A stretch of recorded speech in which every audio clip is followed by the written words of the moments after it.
Hello everyone, welcome back to our channel. আজ তোমাদের সঙ্গে শেয়ার করব বাচ্চাদের পটল খাওয়ার উপকারিতাগুলি। তো ফার্স্টেই বলি, পটল কিন্তু ছোট থেকে বড় সকলেরই খাওয়া অন্তত দরকার, সপ্তাহে 4 থেকে 5 বার।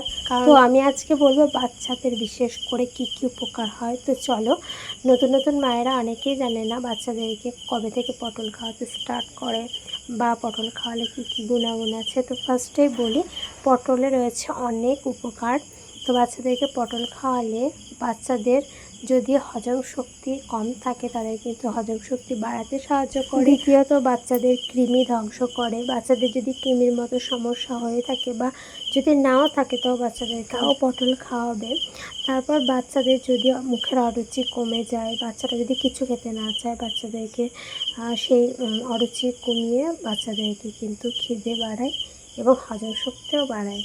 তো বাচ্চাকে 10 মাস থেকে পটল খাওয়ানো স্টার্ট করবেন, তার আগে নয়।